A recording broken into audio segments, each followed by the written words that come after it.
వందే శంభుమాపతిం సురగురుం వందే జగత్కారణం వందే పన్నగభూషణం మృగధరం వందే పశూనాం పతిం వందే సూర్యశశాంకవక్నినయనం వందే ముకుందప్రియం వందే భక్తజనాశ్రయం చ వరదం వందే శివం శంకరం యా కుందేందు తుషారహారధవళా యా శుభ్రవస్త్రాన్వితా యా వీణావరదండమండితకరా యా శ్వేతపద్మాసనా యా బ్రహ్మాచ్యుత శంకర ప్రభృతిభిర్దేవైः సదా పూజితా सा मां पातु सरस्वती भगवती भारती నిక్షేసజాడ్యాపహ ఒక సూర్యుండు సమస్త జీవులకు తానొక్కొక్కడైతోచు పోలిక ఏదేముడు సర్వకాలము మహాలీలన్నజోత్పన్న జన్య కదంబంబుల హృత్సరోరుహములన్ నానా విధానముల రూపకుడై వప్పుచుయుండు అట్టి హరినే ప్రార్థ్యంతు సిద్ధుండనై. 2025 సంవత్సరం నవంబరు నెల 1వ రాశి మేషరాశి ఫలితాలు చెప్పుకుందాం. ఈ మేషరాశి ఫలితాలు ఎట్లా ఉన్నాయి అంటే, ఈ మేషరాశి వచ్చేటప్పటికల్లా ఏ గ్రహాలు కూడా బాగాలేవు. రాహు ఒక్కడు బాగున్నాడు, బుధుడు బాగున్నాడు. రాహువు బుధుడు తప్పితే ఏ గ్రహాలు కూడా పూర్తిగా బాగాలేవు. దీనివల్ల వచ్చే సమస్యలు ఏమిటి? చదువుకునే పిల్లలకు చదువు కష్టం. అసలు ముఖ్యంగా చెప్పాలి అంటే, మరి డిసెంబరు 11కు కానీ డిసెంబర్ 5వ తారీఖు కానీ గురువు మారడు, కర్కాటకంలోనే ఉంటాడు. డిసెంబర్ నెల 5వ తారీఖు గురువు మిథునానికి వస్తాడు కర్కాటకం నుంచి. అతిచార మీద ముందుకు వెళ్ళిన గురువు వెనక్కి నవంబర్ నెల 5వ తారీఖు రోజున వస్తాడు. శని నవంబరు 27వ తారీఖు వక్రం పోయి స్వస్థానానికి మీనరాశికి ఉండవలసిన రాశికి శని వస్తాడు. అయితే దీన్ని బట్టి విచారణ చేయగా ఎట్లా ఉన్నది అంటే, వ్యాపారస్తుడిగా బాగున్నది కొంతవరకు, అంటే పూర్తిగా నమ్మటానికి వీలు కాదు. రాహు బాగున్నాడు, మీకు రావాల్సిన డబ్బులు మాత్రం వస్తాయి.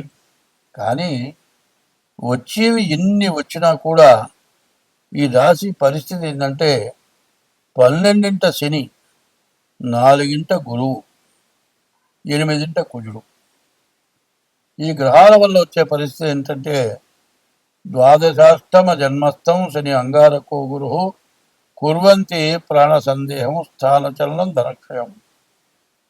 ఈ 12ంట ఉన్న శని, 8ంట ఉన్నటువంటి కుజుడు, 4ంట ఉన్న గురువు వల్ల ఉన్న స్థానం నుంచి వెళ్ళిపోవటం, డబ్బులు విపరీతంగా ఖర్చు అయిపోవటం, విపరీతమైన సమస్యలు రావటం. ద్వాదశాష్టమ జన్మస్థం శని అంగారకో గురు కుర్వంతి ప్రాణ సందేహం, బతకడం కూడా కష్టంగా ఉంటుంది. స్థానచలనం ధనక్షయం, ఉన్న స్థానం నుంచి వెళ్ళిపోవటం, డబ్బులు విపరీతంగా ఖర్చు అయిపోయి రూపాయలు దొరక ఇబ్బంది పడటం, ఇటువంటి పరిస్థితి పూర్తిగా కనబడుతుంది. అయితే రాహు 11ంట ఉన్నాడు, వ్యాపారం బాగానే ఉన్నది.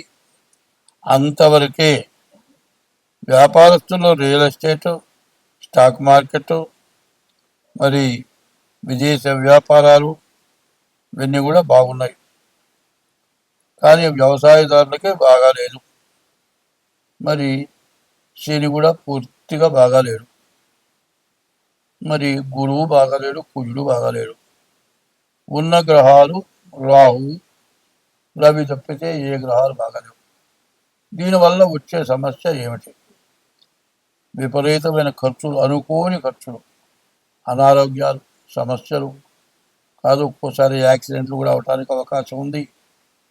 చేసే ఉద్యోగం చోట మానుకోవాల్సిన రావటం, ఇవ్వవలసిన చోట తప్పనిసరిగా తల తాకట్టు పెట్టి ఇంట్లో డబ్బులు అయిపోయినా కూడా అప్పు తెచ్చి బాకీ తీర్చాల్సిన పరిస్థితులు ఉన్నాయి. ఇవన్నీ కూడా గోచారంతో చెబుతున్నాం.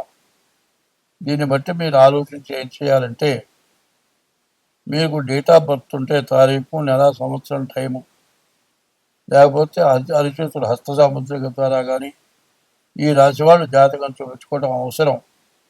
ఎందుకంటే ఇప్పుడు చెప్పింది గోచారం, ఇంతవరకు చెప్పింది గోచారం, పూర్తిగా నష్టమే కనపడుతుంది.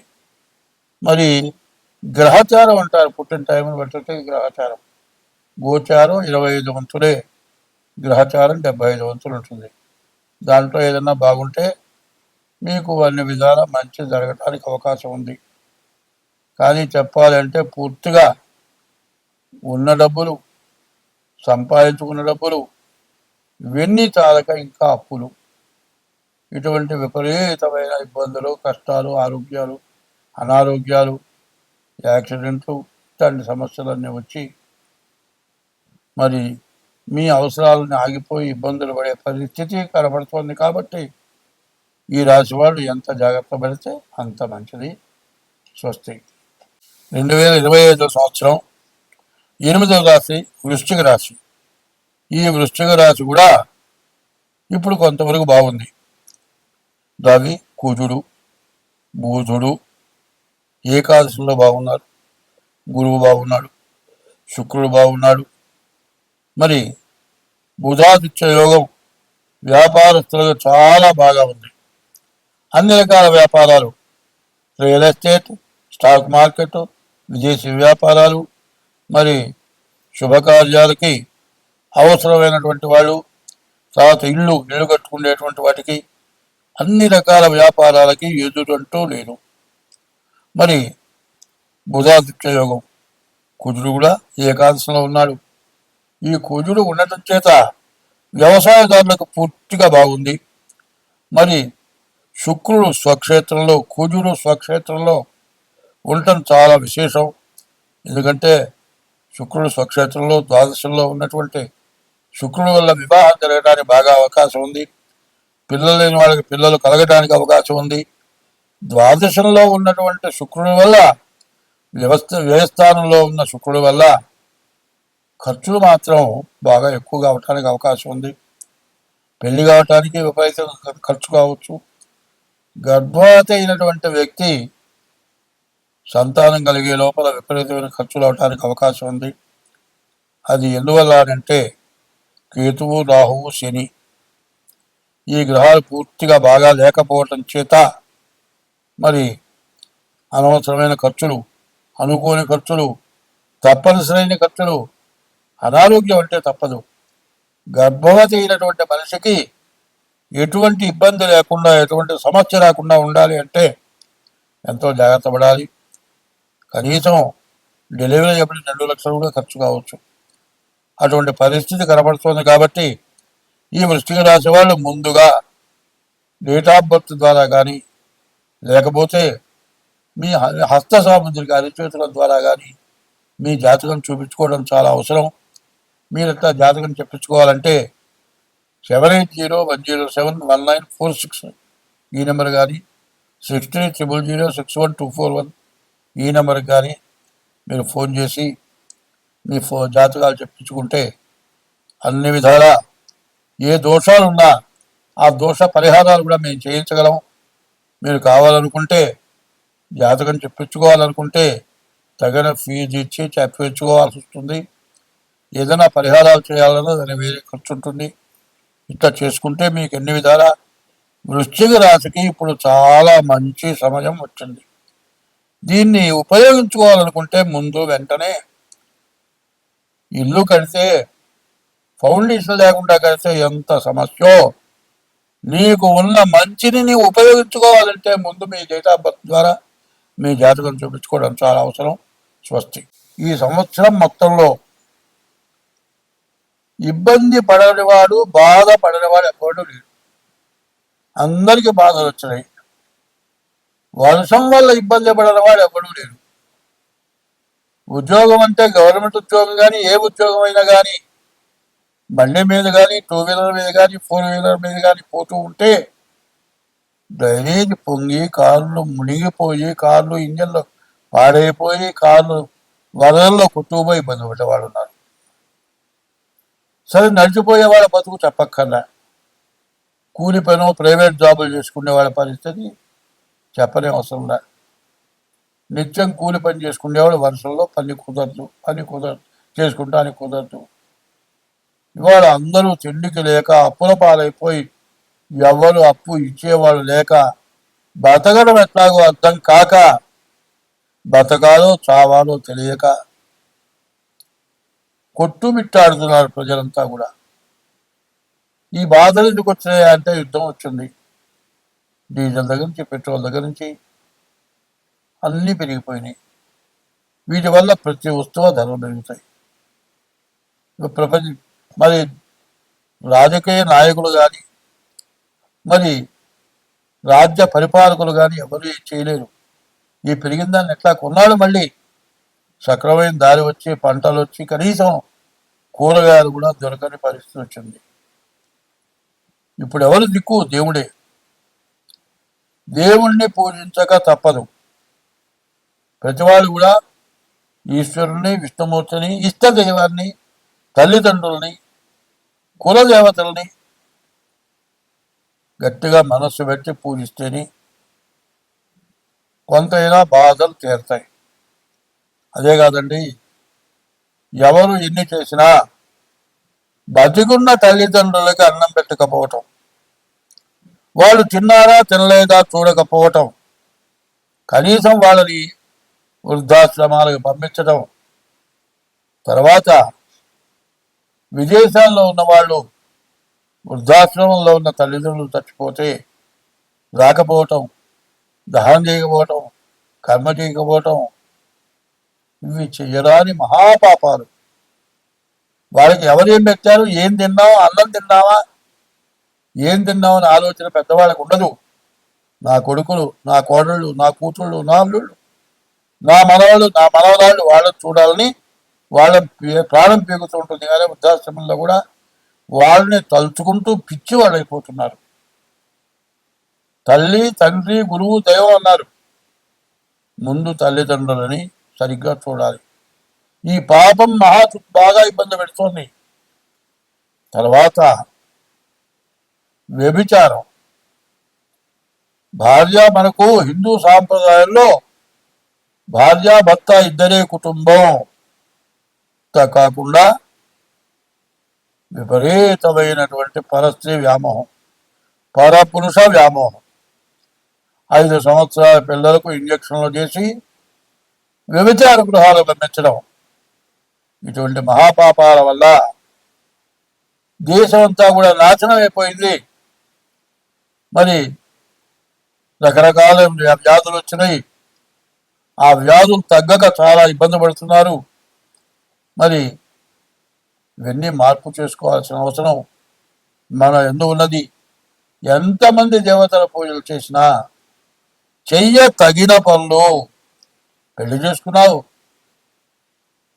2 3 పిల్లలు కన్నావు, నీ దాంట్లో ఉద్యోగం చేసే పిల్లలు నువ్వు మరిగావు, నీ భార్య ఉద్యోగం చేస్తుంది, ఆమె కన్ను మెరిగింది, చెరుగొడుతో 2 వెళ్ళారు. ఆ పిల్లలు ఏమైపోతున్నారు? తల్లిదండ్రులు, అమ్మమ్మ తాతో, నాయనమ్మ తాతో కొన్నాళ్ళ పాటు వాళ్ళు ఉంటూ చూస్తారు. వాళ్ళు లేకపోతే ఆ పిల్లల గతి అనాథ శరణాలయం. చివరికి ఏమవుతుంది? యవ్వనం పోయిన తర్వాత చేసుకున్న భార్యలాగా పరస్త్రీల వల్ల, పరపురుషుల వల్ల విభజన వెళ్ళిపోతారు. ఉండరు. పూర్తిదాకా వాళ్ళు కాలం గడిపేవాళ్ళు 1000లో ఒక్కడు కూడా కనపడలే. చివరికి భార్య గతి అవుతుంది. అదే పెళ్లి చేసుకోకుండా ఉన్న భార్య అయితే గతిన భార్య ఉంటుంది. ఇద్దరు చెరవలను పెళ్లి చేసుకుంటే హిందూ సాంప్రదాయమైన సనాతన వ్యవస్థ నాశనమైపోతుంది. సనాతన వ్యవస్థను పూర్తిగా విడగొట్టుకున్నారు. వస్త్రధారణ పూర్తిగా పాడైపోయింది. ఈ వస్త్రధారణ ఎందుకు చేస్తున్నాం అనేది ఆలోచించుకోవాలి.